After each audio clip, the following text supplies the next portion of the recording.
Okay, so Captain America Civil War. This was more like Captain America 2.5, Avengers 2.5. Now, my wife hadn't seen Avengers Age of Ultron or Ant-Man. So when it was done, she goes, Vision guy, what is he? On the bright that she's seen a lot of DC, so she's like, oh, he's kind of like Martian Manhunter. Yeah, but he's kind of an android robot. It's it's a unique circumstance. She goes, okay. She goes, Ant-Man, yeah. He's kind of like Atom? Thanks to, I think it was last week's DC's Legend of Tomorrow, where Ant-Man or Atom became giant and fought, and it goes really small. It actually made sense for that. And she knew who Spider-Man was. So she could understand the character's basis, what she's seen in DC shows. So what is your basic premise? I surprise this is going to be chock full of spoilers.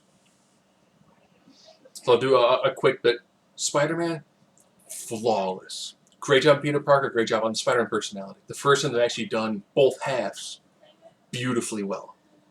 That character gets more background and more development than Black Panther does, which was sad. Black Panther, amazing design, but virtually no background. You get a lot more background in the Winter Soldier. I will say, if you miss the first 2 minutes, the end is not going to make any sense. So, just after what happened after both Captain America 2 and Age of Ultron, the governments of the world got together and went, you need to be policed. Captain America's like, no. Iron Man's like, yeah, it makes sense. So I guess he entirely forgot trying to police the world with a robot, which was the Ultron project, didn't work. Having S.H.I.E.L.D. provide a level of oversight and try to take care of everything didn't work. But this new bureaucracy is totally going to work. They do make mention as to, so where's Hulk and Thor? Okay. So, of course, they're on opposite sides, and they're like, well, you got 36 hours before you become fugitives.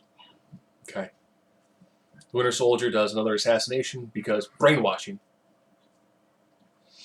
And there's a guy behind the scenes essentially playing your two main heroes against each other. So there's a lot of this that looks really close to Superman versus Batman. Where instead of being Lex Luthor, there's another guy who gets very little buildup, but he is your main villain. And they did lots of really giant white blocky text to tell you where they were. Certain characters got very little buildup. Crossbones looked awesome, really didn't do anything in the film. A lot of it, of course, is the guys choosing sides and a massive battle in the airport area, which is, of course, what you see in all the trailers.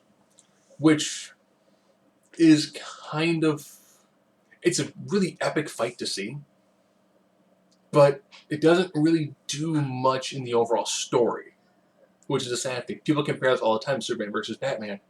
Had you removed every other Avenger and just made it Winter Soldier, Captain America, and Iron Man, then throw in Black Panther, you could compare the two, but this is a full Avengers cast fighting each other, which is what makes it work for those moments. So, good film. I enjoyed it. Thought it was great. Your two post-movie sequences, one is good, makes sense, has an awesome image of Wakanda, and the other one is a nice nod to the 70s throwback idea. So we'll go through some of the basic spoilers. Spider-Man, awesome. In the battle with both sets of heroes, Ant-Man becomes huge, and then Spider-Man will throw it. You guys remember Empire Strikes Back? Taking out the giant ATS, the giant walker thing? Which was great. The relation between Vision and Scarlet Witch was good. What really helps this film is the fact that you've got an ensemble cast that works well.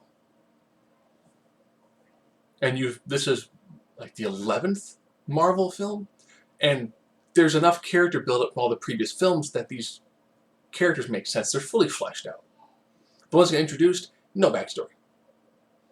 It's so what's Black Panther? He defended my people. Okay. Now I'm Black Panther. Okay. Do you have superhuman abilities? Because you're holding your own really, really well against people who are trained super soldiers. Any major revelations? Well, Baron Zemo, who is your main villain, doesn't really do an awful lot. So he's like, oh, okay. I found out about this program that makes more Winter Soldiers. Ideally, I just want to destroy the Avengers. Why? Well, my family was killed during the Sokovia battle. Ah, okay. So it's a villain trying to pit heroes against each other because he had family that died. Okay. Makes sense. Very little build-up for the character. He's just... You could fuck out anybody. I'm pretty sure if they could have gotten Red Skull, they could have been like, and Red Skull's there. They could have thrown anybody into that spot. There really was no specific reason to pick that specific villain. They did an okay job of driving home like, oh, this is my son, he died in the Sokovia attack. Okay. That's my reason for signing away my rights. It's like, oh, okay. So, the characters knew each other more, but Superman versus Batman, they were in the middle of, what do we do with this person? Where in this one, they're like, yeah, it's already been decided.